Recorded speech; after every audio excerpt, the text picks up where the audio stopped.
to another NJThrives Small Business webinar.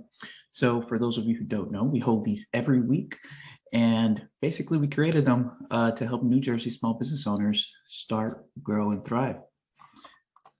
I'm your host, Christian Pichardo, NJSBDC Specialty Consultant and CEO at NillamoMedia.com. So we are America's New Jersey Small Business Development Centers Network. We're short for NJSBDC. We're a statewide program powered by the SBA and partners, and we help small businesses in New Jersey with three things: no-cost small business consulting, training and events starting at $0, just like this one, and exclusive small business resources. So our agenda for today, we're going to go over some headlines, the webinar, and at the end we'll have a Q&A, but we encourage you to, ask questions throughout. So small business headlines for the week. So number one is SBDC Day.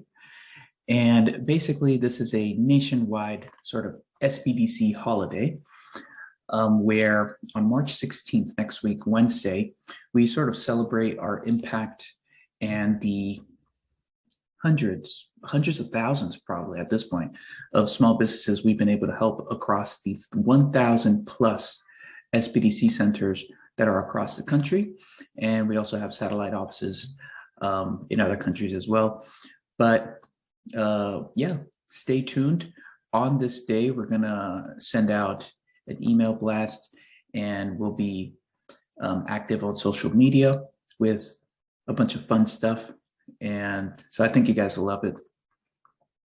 So make sure you are following us on social media at NJSBDC HQ or just NJSBDC. Now for the next headline here,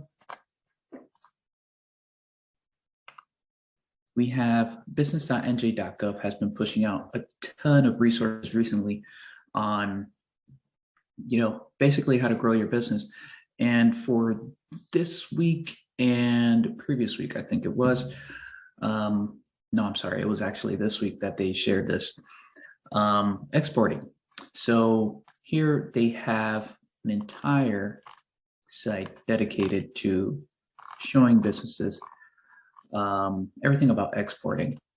So there's guides, and also I believe somewhere around here there is a webinar that they will be hosting. So we'll drop the links of these articles and resources into the chat so you have them for later use. But those are pretty much the headlines. I would encourage you guys to visit our site or to sign up to our newsletter. Sometimes it could get repetitive in terms of the grants that are still up and the other types of small business loans and a ton of stuff. But we post a lot of it in our newsletter, and you'll get that every Monday or Tuesday.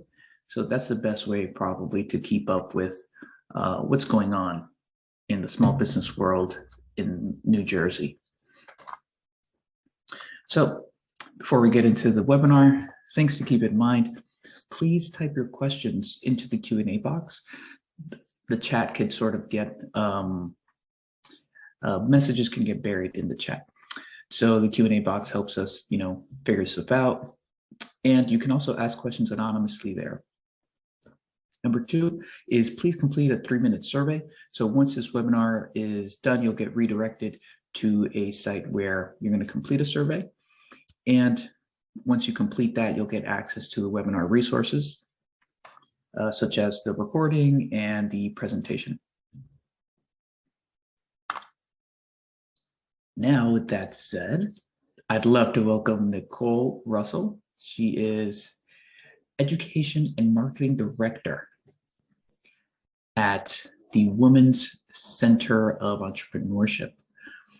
So hello, Nicole, let me know if you can hear me. Yes, hello. Awesome. All right, let me go ahead and stop sharing so you can go ahead. All right.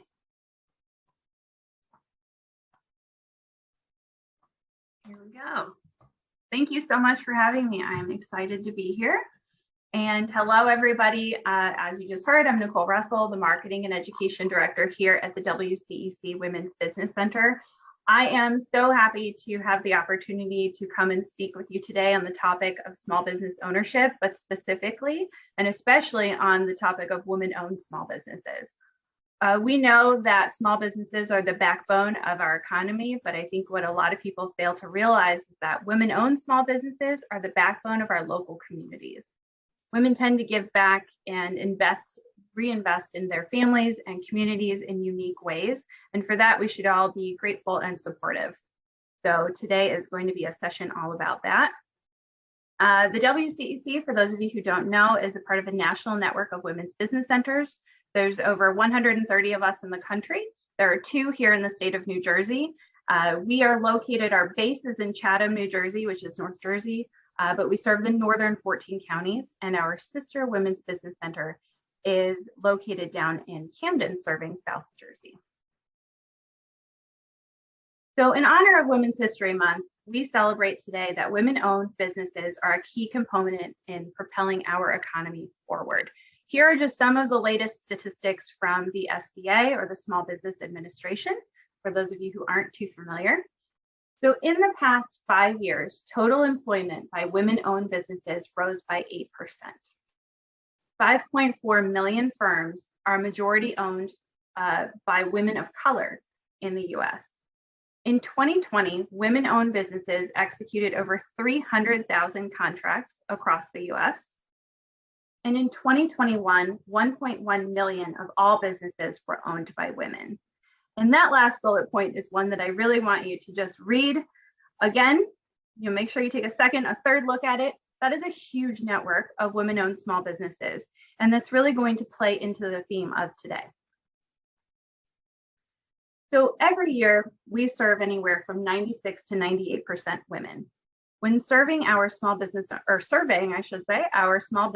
community, we find that overall, the common challenges are the same, things like funding, marketing, sales, right? But the unique challenges that underlie this theme that's underlying all of these challenges are these 4 bullet points here. There's a common feeling of isolation or being alone, varying levels of confidence, imposter syndrome, and also pricing your products and services appropriately. So this afternoon, we're going to spend just a little bit more time on these 4 topics right here, these 4 common challenges that we see every day. And even though these challenges up here, even on the screen, do affect all businesses, they disproportionately tend to affect women business owners more often. So this first common challenge up here, this feeling of being alone and isolated, when working with small business owners, we often realize that they are unaware of the fact that the challenges they're facing tend to be more common than they think.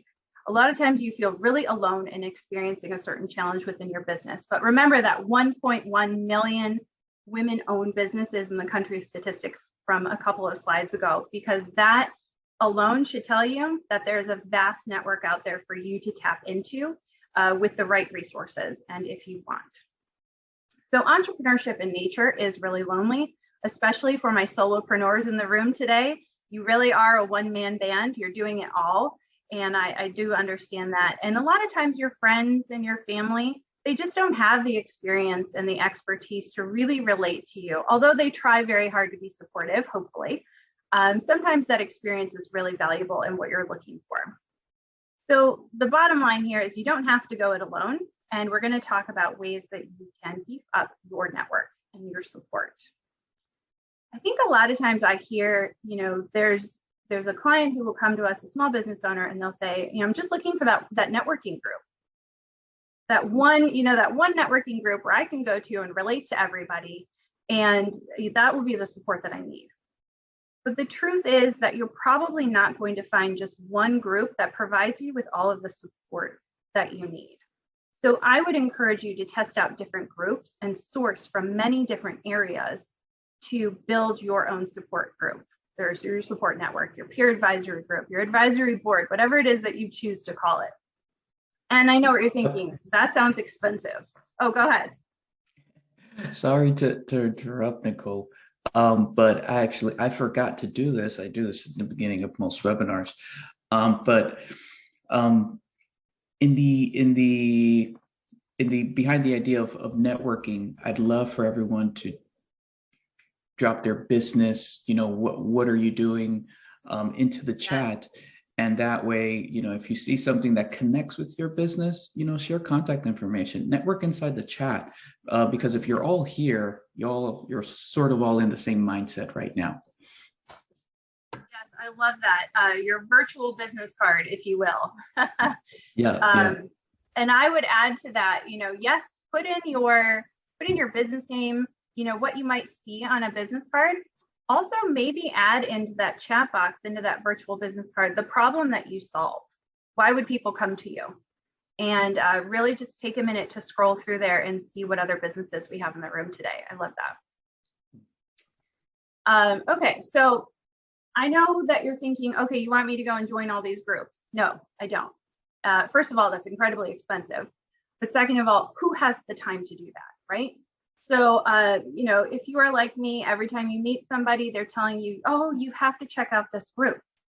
It's a Chamber of Commerce, it's a networking group, it's a Facebook group. I get so many recommended Facebook groups to me, and you probably have a huge list. So here on this slide are just a few of the options of the huge network that's out there for you. And what I would encourage you to do is, instead of joining everything, test out these groups.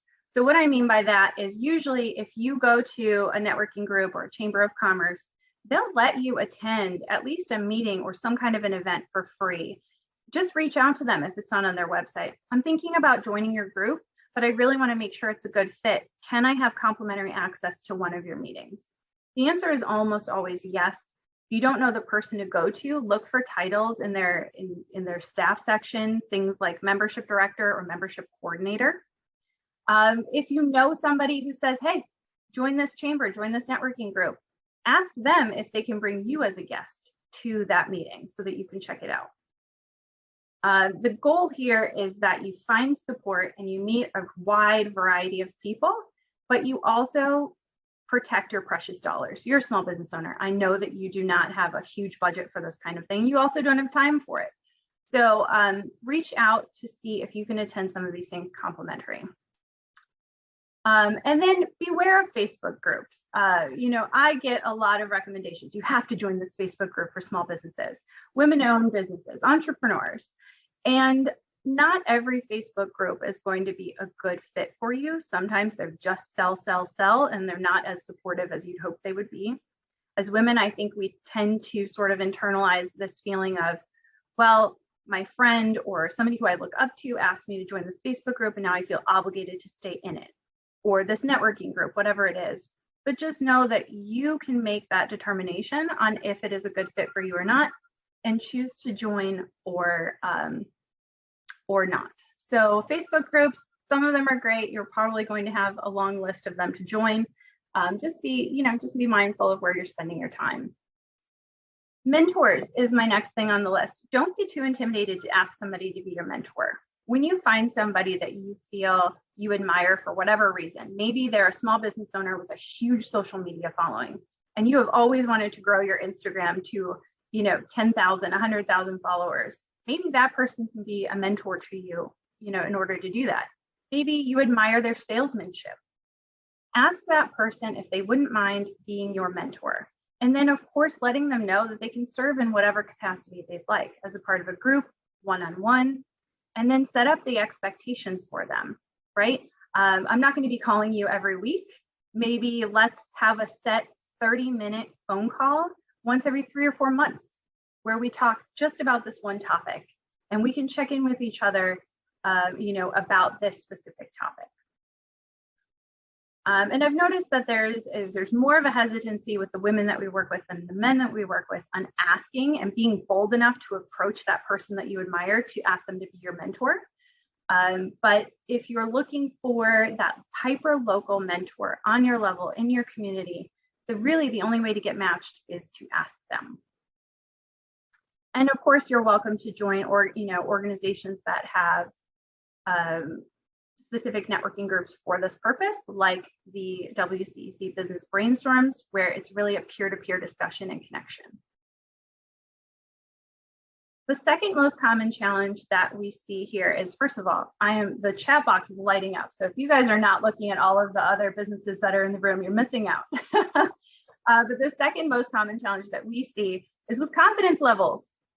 When listening to women businesses speak about their business, give their elevator pitch, whether it's at an event or a networking session, a classroom, we notice that a lot of times you guys are selling yourselves short in comparison to your male counterparts.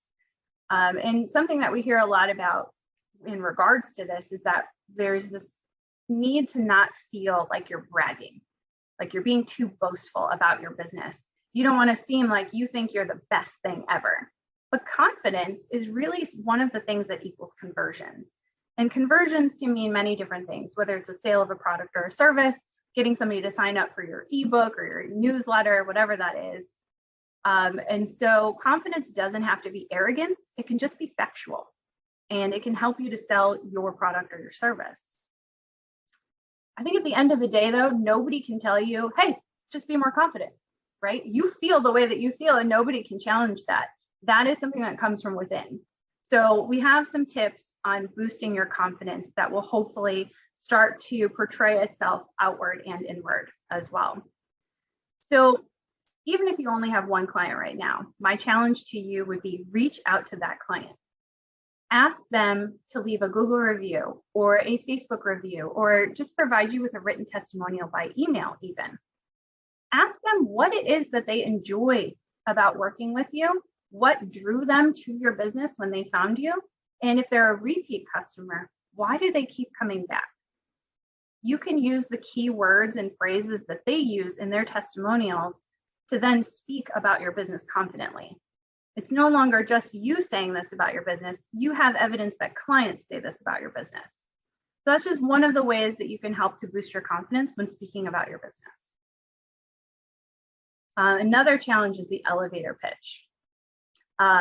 Selling yourself short here again. So really, I see there are people who have a well-polished, well-oiled, ready to go elevator pitch. But then there's the other two ends of the spectrum. I've never given it any thought, and I talk about myself and my business for 5 minutes, and I don't know how I got from A to B, right? By the end of that 5 minutes, what was the original question, right? Or you're so well rehearsed that you're almost robotic in your delivery. So both of these are things to avoid. And what I want you to do is imagine yourself walking into a building. You get into the elevator door closes. The elevator door opens on the second floor. When you walk out of that elevator, have you been able to confidently tell the people within that elevator who you are, what you do? What problem do you solve? Do they understand your business? That's an elevator pitch. So there's a lot of different versions of elevator pitches, and you should honestly have more than one of your own, but you should be ready for that 30-second elevator ride as well. So people say that practice makes perfect. I think that practice makes progress, and there's always room for improvement. So whenever you're given the opportunity to introduce yourself and your business, use that opportunity to practice. Notice what other people are doing when they introduce their businesses as well.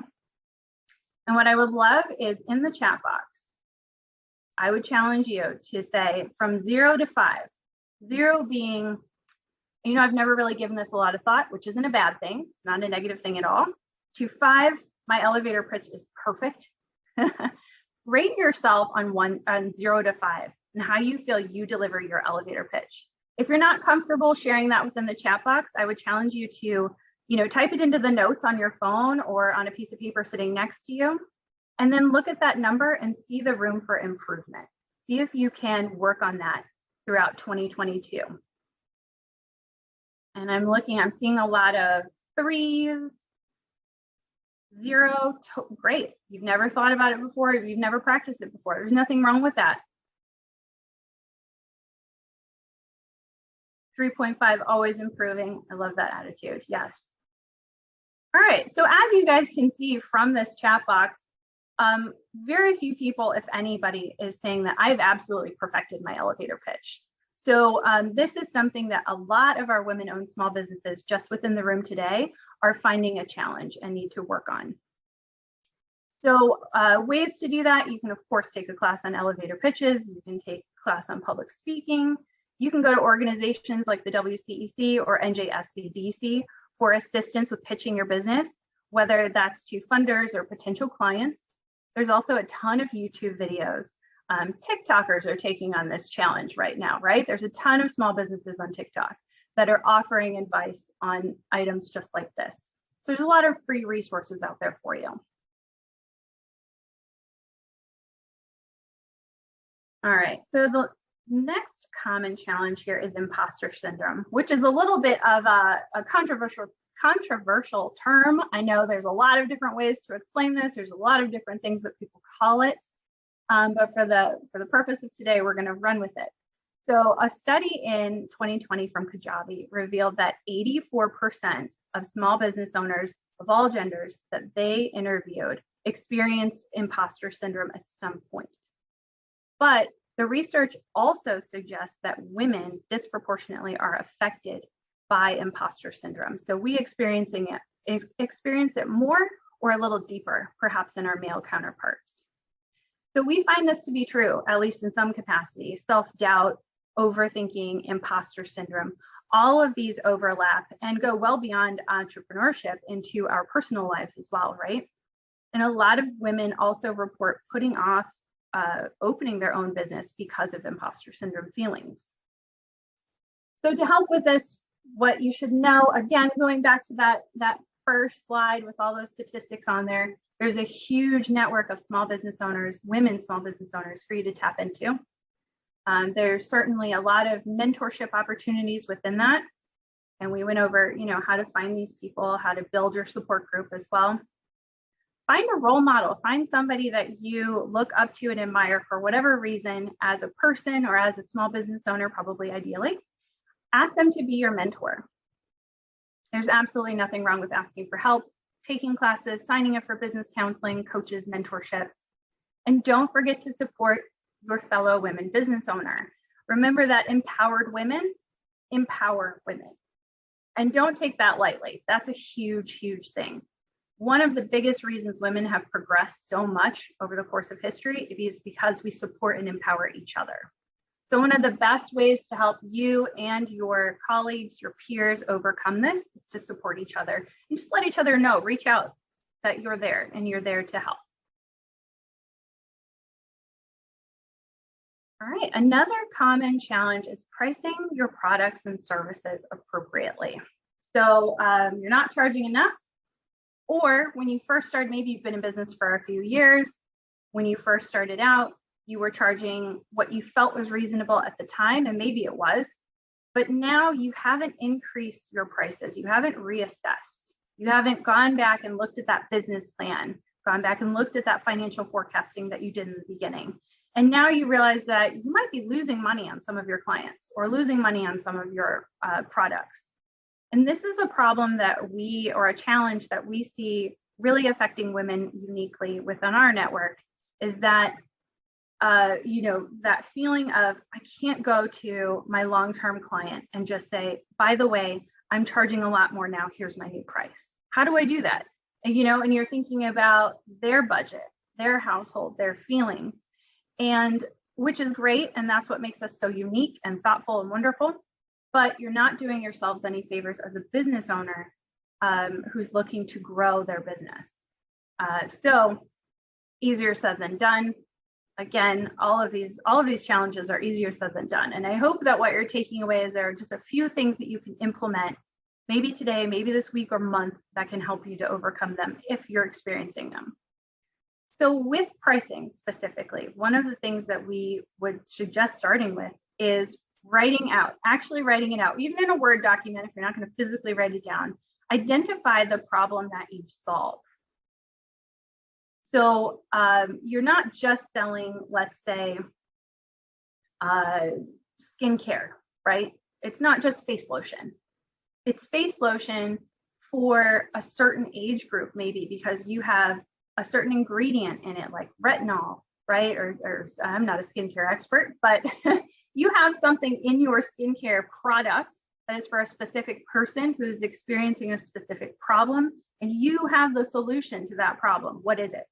Write that down, because that is so important for the buyer to understand, oh, you're right, I do have that problem and you have the solution.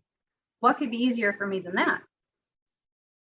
The second thing is set your financial goals. So I just mentioned a business plan and a financial forecast.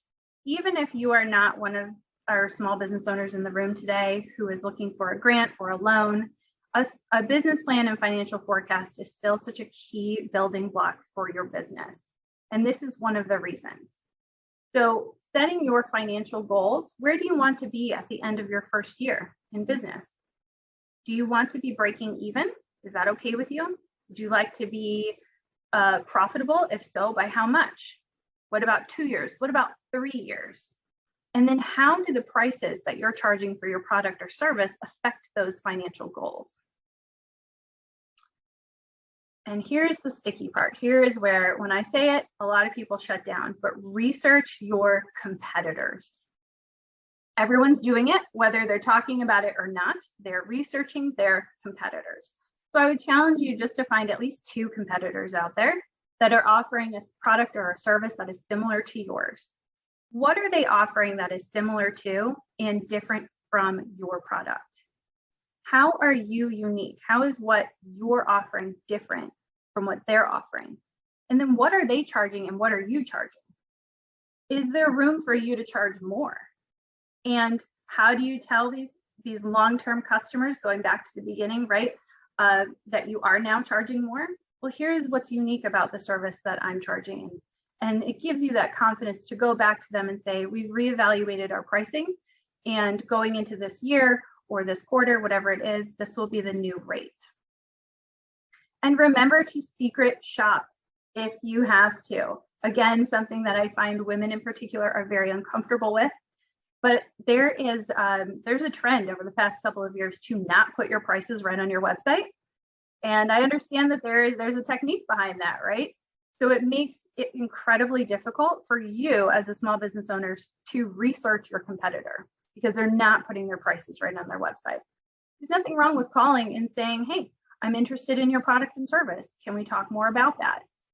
If you need, help with doing this competitor research, of course, again, there are resources out there for you like NJSBDC and WCEC to help. But I'd love to add to that.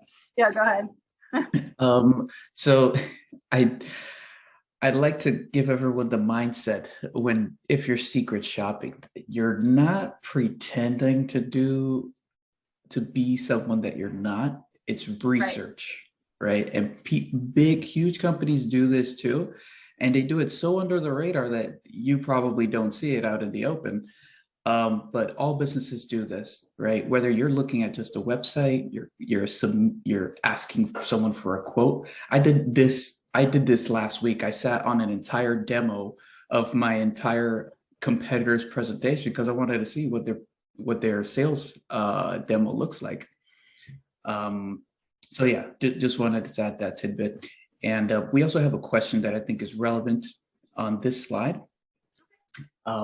So one of our wonderful NJSBDC consultants, her name is Ozzy. Some of you may have spoken to her in the past. And she says that, and I think I relate to this too, and you might too, Nicole, that when we speak to clients, a lot of it is first getting into the mindset of entrepreneurship sometimes, and that you're going to go through the psychological and emotional challenges that comes with everything. So the question is, do the first 3 challenges, which I think are more based on emotion and psychology, how heavily do they affect this one, pricing of your product and the service?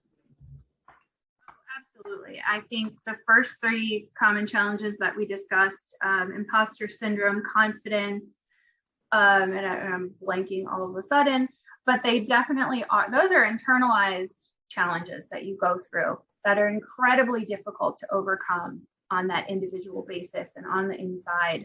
And they hugely affect challenges like this. How to price your products, how to know your worth, right? And so that's why it's so important to take all of these different challenges that you're facing and sort of face them head on. Realize that these are challenges for you and realize that they're affecting perhaps the growth of your business, the overall success of your business. And that some of these challenges, even though they're unique to women, are very common. So there's a lot of resources out there to help you. But yeah, I agree 100% that this particular challenge of pricing is directly affected by those. I love it. Great question and great to point out. So good to point out. But yeah, and that's why, you know your worth and charge accordingly, right? So going to that question, I had a conversation with a client one time who was saying, she was looking for quotes. And I think she was trying to build a website and she was looking for quotes on website development. And she reached out to just one person and they gave her a quote and she felt obligated to do business with them. I was like, no, no, you have a budget for your website. You know what you can spend. And now go out and talk to at least 3 different people, get quotes, let them know that you're shopping for quotes, right? This all goes back to budgeting and pricing and having the confidence to do research and let people know that you are doing research and know how much you can afford to give and don't be afraid to assert yourself or negotiate in those situations as well. So it goes both ways, right? What are people charging you and what are you charging other people? And this is all that, that theme of not everybody is going to be a good fit for the other person or the good fit for that other organization or small business owner. So, know your worth and charge accordingly. We say this a lot to people. And it's something that I think, write it on a sticky note and put it on your wall behind your computer, just so you can really see it and help to internalize that feeling. All right. I'm seeing so much networking going on in the chat box today. People are already connecting. I can see this, please send me your contact information. Please reach out to me. This is great. And I think this is so important to do in a session like this. It's Women's History Month. We're supporting women-owned small businesses. So keep it up. And if you're not plugged into the chat box, go take a look. So we've sort of wrapped up this portion of the common challenges that we see with women-owned small businesses. Now I want to go into resources for you. There are so many resources. So starting off, of course, the WCEC Women's Business Center is a resource. We are here for you. It is our mission to empower you to invest in yourselves through entrepreneurship. So now that we've discussed these things that are disproportionately affecting women-owned businesses, these are 3 of the classes that we have coming up that I thought just really address some of these issues head on. So the whole reason we even have these classes is because we surveyed everybody, we found out what the common challenges were, and we developed these classes. So here's the link for you to sign up for them. If you're looking to increase your peer network, Business Brainstorm, it's a facilitated monthly discussion. No, in other words, not one person will dominate that entire hour of conversation. Everybody gets to participate. How to form an advisory board. This is sort of formalizing that process of getting a support network. And communication essentials for women. This is going to help you with your public speaking and elevator pitch skills. The last thing I want to mention about the WCEC is that we do offer free to low cost one-on-one business counseling. We have a large network of subject matter experts that are also small business owners. And by the way, webinars and business counseling, you can also get all of that through our friends at the NJSBDC as well. We just want to let you know that we're also here for you. Beyond us, beyond the NJSBDC, although I know we both love that you come to us for help, and we are here to help you in any way, shape, or form that we can. I know at the WCEC, if we can't help you, we're going to try to find somebody who can. There are other resource partners within the state of New Jersey from the SBA. There's of course the district office in Newark. There are 2 women's business centers. This is us, and then our sister WBC at La Ada down in Camden, serving South Jersey. Of course, SCORE, which has several chapters all over the state of New Jersey. SBDC, which has several chapters all over the state of New Jersey. VBOC, the Veterans Business Outreach Centers, and Procurement Technical Assistance Centers. Here are just 2 examples down here. All right, and outside of the SBA Resource Partner Network, up here at the top, you're going to see 3 organizations that are really dedicated to helping women-owned small businesses. So Najabo is a great networking organization that also has started doing some webinars lately. They do annual networking events as well that have educational components to them. That's the New Jersey Association of Women Business Owners. BIG, which is Believe, Inspire, Grow, several chapters throughout the state as well. And again, you know, these are membership-based organizations. So that all goes back to doing your research, not just joining to join, make sure they're a good fit for you, right? So don't just take this and go and join. Make sure they're a good fit for you. This goes with any organization, but these are specifically geared towards women-owned small businesses. And again, I'm sure that if you could, you would add your own resources to this list. These are just a few that we work with. I Fund Women is the last one that I want to mention up here in this section. I Fund Women, of course, they have funding opportunities for you. They do push out grants and they give you different opportunities. But one of the big things that I think they're underrated for, or maybe just people don't know about, is crowdfunding. So you can crowdfund through I Fund Women. And this is for those of you who might not know about it. If you've ever heard of Kickstarter or GoFundMe, that's crowdfunding, where a bunch of people will donate, usually in smaller increments, to help you reach your funding goal. So you can crowdfund through I Fund Women, which is based in New Jersey. And they have tons of tools and resources for you to help you to do those crowdfunding campaigns successfully, or determine that crowdfunding isn't the best fit for you, right? Because again, not all opportunities are the best fit for you, but they can help you figure that out. In addition to that, they partner with a lot of other organizations that like to support women-owned small businesses.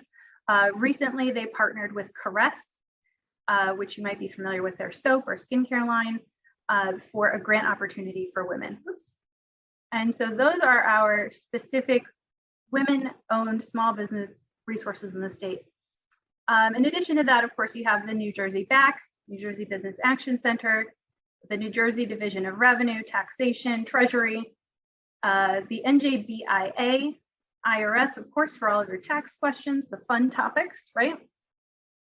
And franchising. If you are interested in starting a franchise, buying a franchise, FranNet is a great company that has chapters all over the state as well. And they actually have consultants in the state of New Jersey who will sit down with you for free and just discuss what buying a franchise is like. What are the options? What are the levels? How has COVID affected that? Exporting, manufacturing, of course. I think this is sort of an unknown hidden gem of New Jersey, the New Jersey Technology and Manufacturing Association. And then, of course, you have NJEDA and GNAC. Again, if you're seeking unique funding opportunities within the state of New Jersey, it might be worthwhile for you to follow them on social media or sign up for their email list. I would say same goes for I Fund Women. You know, if you're looking for any sort of funding opportunities, grants, loans, crowdfunding, just unique opportunities in the state of New Jersey, those are 3 organizations you would consider following. All right, so my parting challenge to you. I think the overall theme today is entrepreneurship can feel lonely.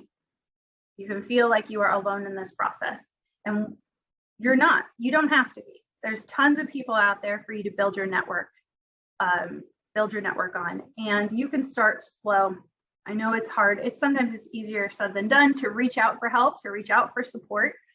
So you don't have to be alone if you don't want to be, and here is my suggestion for you today. Start by asking one person. Again, in the notes section on your phone, Word document, piece of paper sitting next to you. If you have one person in your mind right now who you feel is another small business owner that you can admire, is, a staff or a member of an organization like a Chamber of Commerce, the WCEC, SBDC, whoever it is, who is somebody that you feel has provided you with valuable input and has been consistent or has potential to be consistent in providing that input for your business. Ask that one person to have a meeting with you about being a part of your advisory board or your support network, again, however formal you decide to go with this.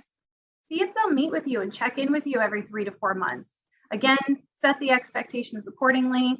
It's only a 30-minute meeting on this one topic, right? I'm not going to take up 4 hours of your time over coffee and pick your brain and get a bunch of free advice, right? You don't want to take advantage of them, and you want them to know that this is a safe partnership, a safe mentorship opportunity for them. But ask that one person to have a 30-minute meeting with you once every couple of months. Build from there. And again, this goes back to that one of those original slides. You can source from your chambers of commerce, networking groups, organizations like ours, and webinars, right? You guys are getting support right there in the chat right now. You never know who you might connect with today, just in this chat box, that you could ask to be a part of your advisory board, your peer advisory board, to be a mentor, to be an accountability partner.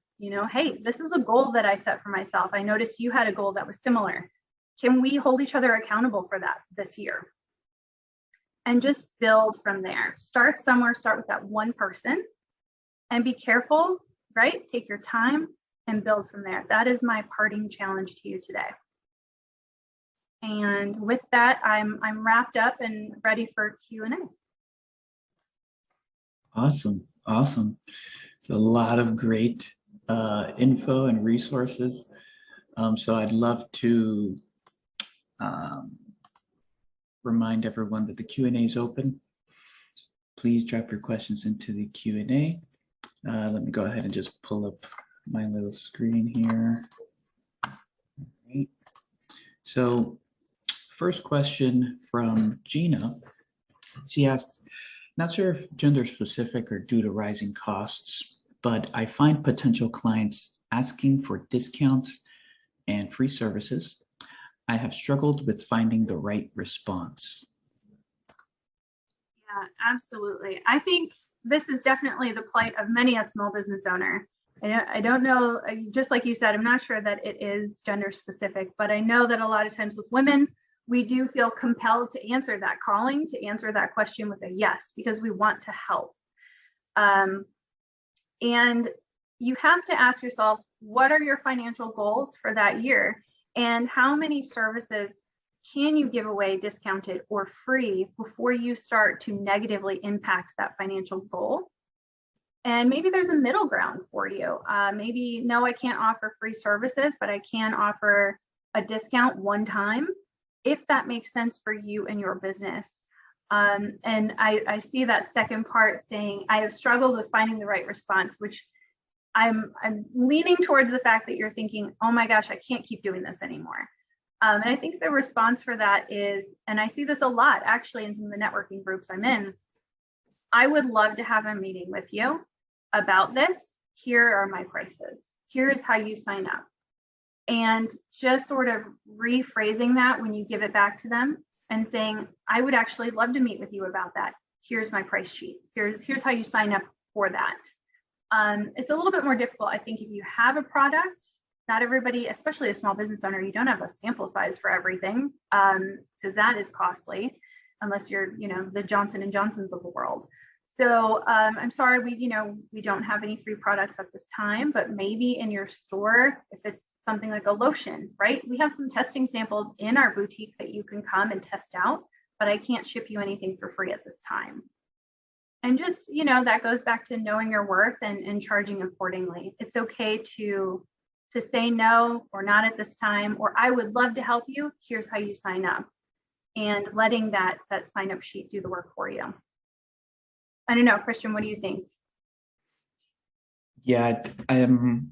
So happens to me. Happened to me, I think yesterday, actually, on a sales call. People will always want a discount. We're we're negotiators by nature. So you just have to stick to your guns. And sometimes it's not so much a reflection on the value of your service, because you might have not communicated the value of your service yet. But maybe it's how many the inflow that you're getting of leads. Maybe if you have more than you can handle, you wouldn't mind telling someone, sorry, don't do free services. Maybe this other person does, because the next person might say yes. So, there's a lot of ways to look at it. I'd say, stick to your guns, and maybe might be might have to change the way you communicate the value. I love that. Yes, value proposition. That's a great exercise for it. We don't have time, I think, to go into that today, but creating a value proposition can help you push content that will express these messages more clearly. And 100%. Something that somebody told me once, she's a service-based business, and she said, if this person is asking for free services all the time, they're probably not my target market anyways, because I want somebody who needs this service and finds it valuable enough to pay for it. So sometimes owning that feeling, being confident enough to say, this is not my target market, and letting them go. I loved when she said that. That was super powerful. Yeah. And we all know that one client that we provide the same value as the other clients that pay us more, and they're usually the problem client. Yes. Right. The one who asks even more, right, for more, So yeah, there you go. Next question we have here from Lorraine. She says, would definitely like to know how I can get a mentor. If you have a program for that, how do I go about connecting with someone? Is this a free of charge service or paid? Thank you. So I think we went over that in some of your last slides. We did, yeah, and I'll just quickly, I guess, there's tons of national mentorship networks. So if you Google small business mentor, I'm sure a lot of different opportunities will come up for you to sign up for a mentor through these programs. But if you're looking for somebody on that hyper local level, it really is finding somebody who you feel matches your goals and that you personally admire, and being bold enough to ask them to be your mentor. If you're looking for more of business counseling or business coaching, you can definitely go through actually both of our organizations for that. And you can sign up for both of those services on our websites.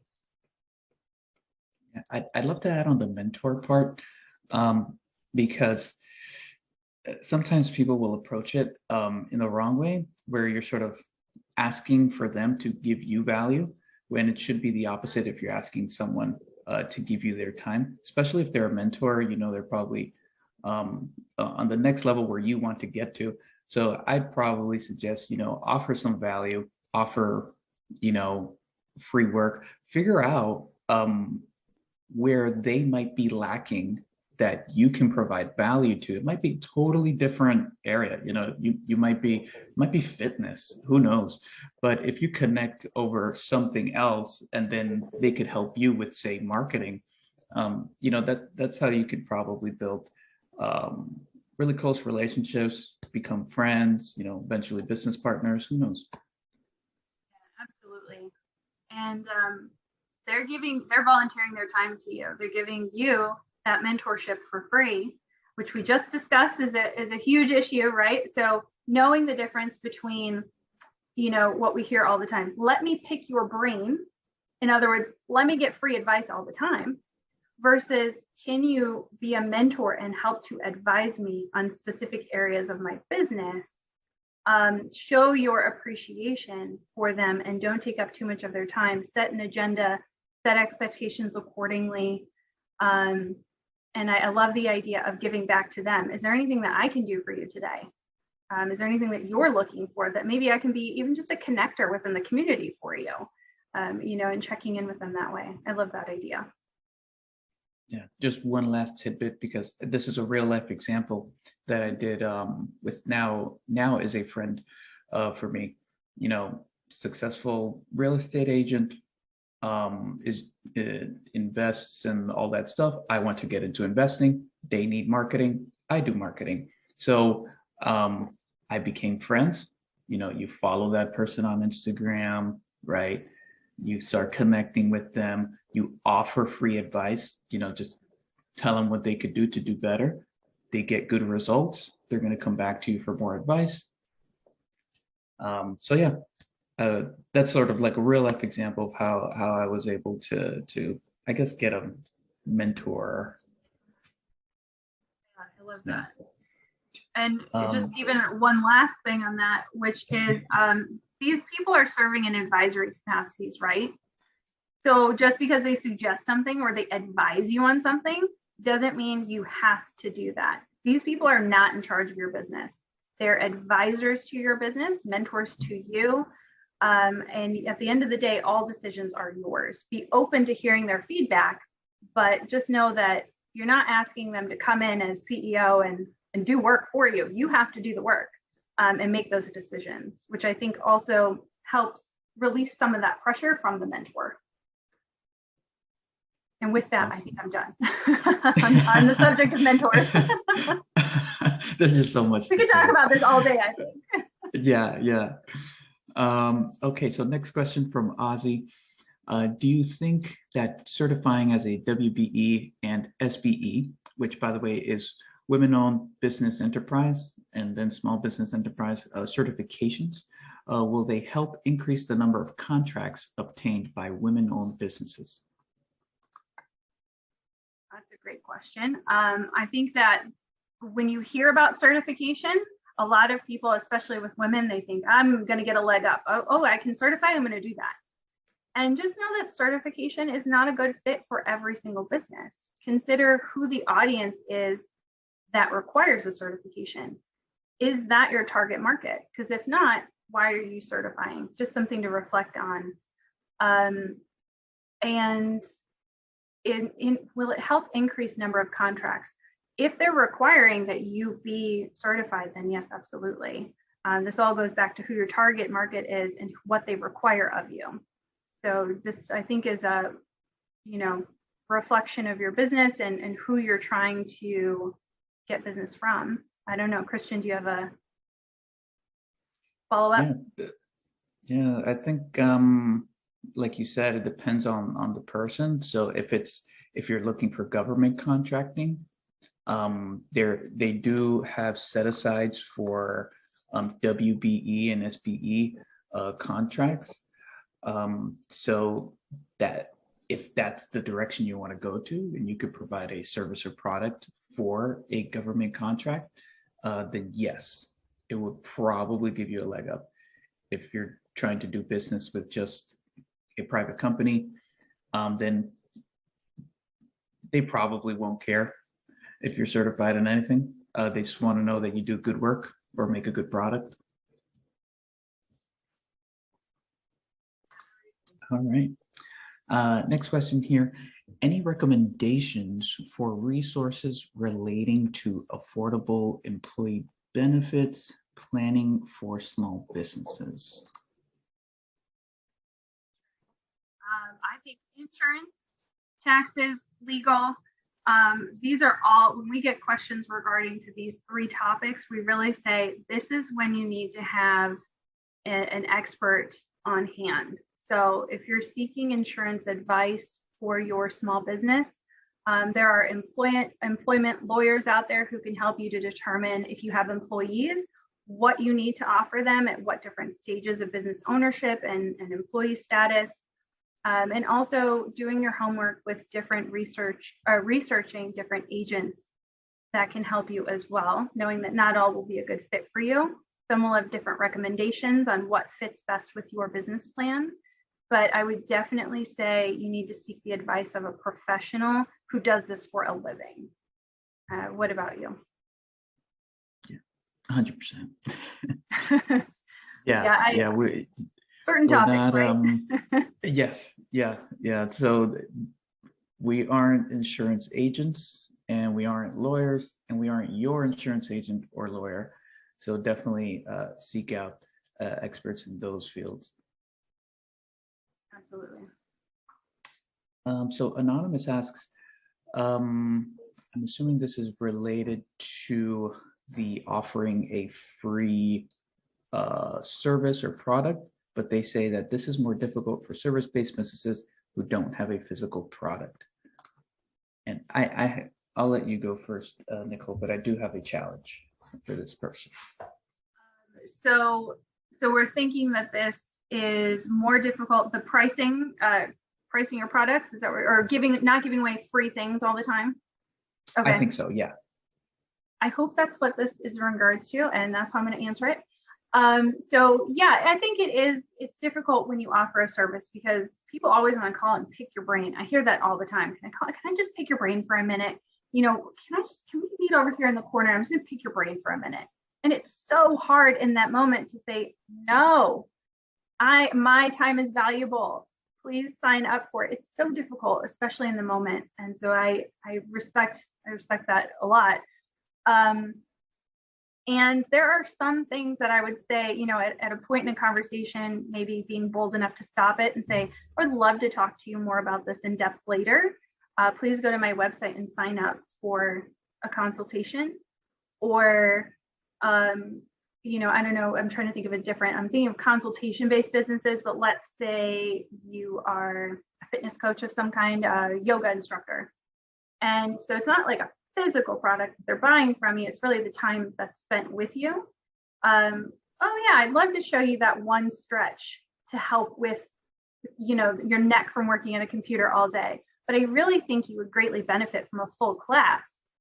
And here's how you can sign up for that. But yeah, I can see, especially in the moment when you're cornered, it's very difficult to shut it down. And what about you?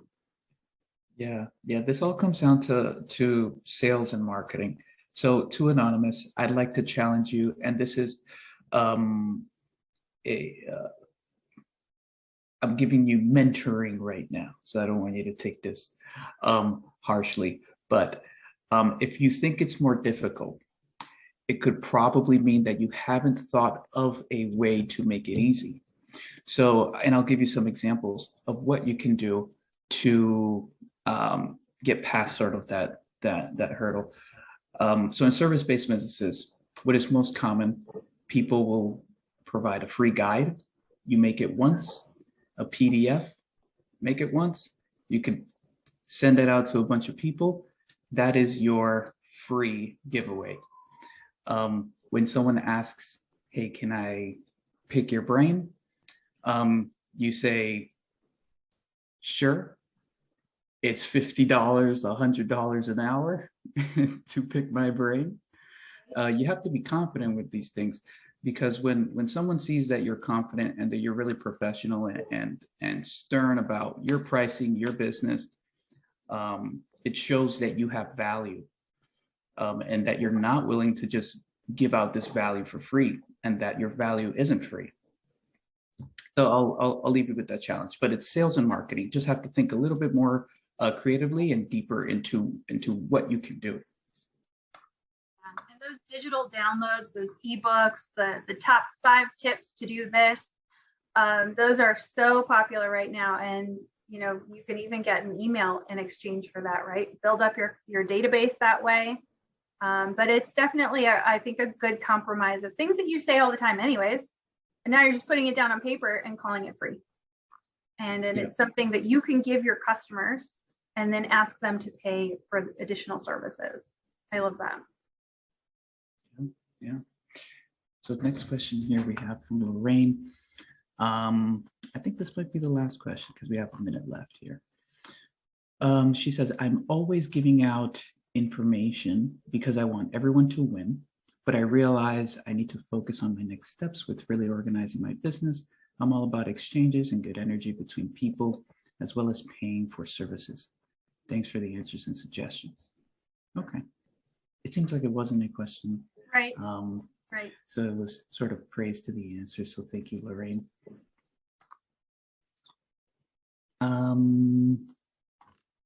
Yeah, I think that's it for questions. I think so. Wow, 1 o'clock on the nose. Yeah. Hey, we're on point here. Awesome, awesome. So we're getting a lot of thank yous to you, Nicole.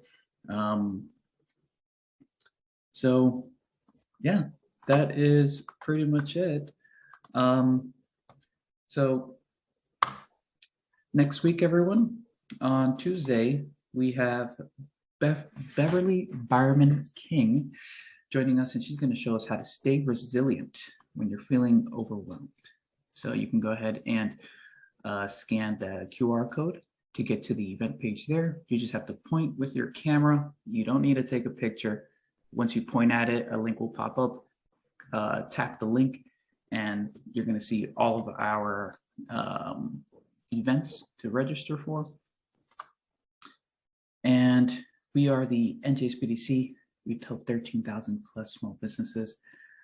We have no cost small business consulting, training and events starting at $0, exclusive small business resources. To get started, go ahead to njsbdc.com/request-counseling. Thank you again, Nicole. Wonderful presentation and information. I think it goes without saying, everyone is super happy in the chat.